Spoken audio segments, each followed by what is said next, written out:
తర్వాత నాగబాబు గారు యాక్చువల్గా అప్పుడు ప్రెసిడెంట్గా ఉన్నప్పుడు నేను చాలా ఎగ్జైటింగ్గా ఉండేదాన్ని అనమాట. అమ్మయ్య నాగబాబు గారు వచ్చారు, మన అసోసియేషన్కి ఏదో ఒక మంచి జరుగుద్ది, ఏదో చేస్తారు. ఎందుకంటే వాళ్ళ చేతిలో పెద్ద ఫ్యామిలీ ఉంది. ఆ ఫ్యామిలీ తలుచుకుంటే చాలు, ఒక చిన్న ప్రోగ్రాం ఏదో ఎంత చిన్న ప్రోగ్రామ్ చేసినా కూడా అసోసియేషన్కి ఒక ఇల్లు వచ్చేస్తుంది, లేని మెంబర్స్ బాగుపడిపోతారు, నాగబాబు గారు చేయగలుగుతారు అనే ఎక్సైటింగ్లో ఉన్నాను నేను. తర్వాత కట్ చేస్తే ఆయన 2 years తర్వాత ఐఎమ్ సారీ అని చెప్పేసి ఆయన దిగిపోయారు. నేను చాలా ఫీల్ అయ్యానండి. నాకు చిరంజీవి గారి ఫ్యామిలీ అంటే చాలా ఇష్టం, ప్రాణం నాకు చిరంజీవి గారి ఫ్యామిలీ. చిరంజీవి గారు బేసిక్గా నేను చిరంజీవి గారిని చూడడానికి ఇండస్ట్రీకి వచ్చాను నేను మనిషిని. సో ఆయనకి ఏ ఒక్క గౌరవం, ఆయన ఎన్ని అంటే హీస్ ఏ హార్డ్ వర్కర్. నిజంగా ఆయన చూసి ఈ రోజుకు నేర్చుకోవాలి. 150 సినిమాల్లో ఎంత బాగా చేశాడండి.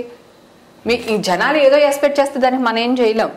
కానీ ఈ వయసులో కూడా ఆయన అంత చక్కగా డాన్స్ చేశారు, అంత చక్కగా ఫైట్లు చేసి, అంత చక్కగా కష్టపడి డైలాగ్స్ అసలు ఎంత అందంగా చేశారండి. ఈ వయసులో కూడా ఆయన ఎంత బాగున్నాడు చిరంజీవి. అసలు ఆ సినిమా కంటే శంకర్ దాదా కంటే కూడా ఈ సినిమాలో బాగున్నాడు. అది హార్డ్ వర్క్ చేస్తేనే అది కనిపిస్తుందండి స్క్రీన్ పైన. ఆయన ఏదో నేను చిరంజీవి కాల్ ఎగరేసేస్తే రాదండి. చిరంజీవి అనేదో ఒక మెగాస్టార్ అనేదో ఆ బిరుదులు కానీ అదంతా ఊరికినే రాదండి. అంత కష్టపడితే వస్తాయి. నాకు వాళ్ళ ఫ్యామిలీ అన్నా నాగబాబు గారు అన్నా అంత ఇష్టం నాకు. ఓకే, ఆ ఫ్యామిలీ అంటే నాకు చాలా ఇష్టం.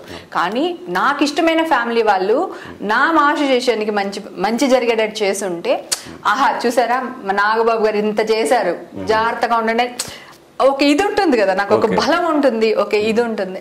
అది లేకుండా పోయిందండి. నేను అది పొరపాటున నాగబాబు గారు మా అసోసియేషన్కి వెళ్ళలేదు, మురళీమోహన్ గారు ఇన్ని సంవత్సరాలు చేసి అని అన్నారు, ఆన్ మీడియానే అన్నారు ఆయన. అప్పుడు నాకు బాధ కలిగింది.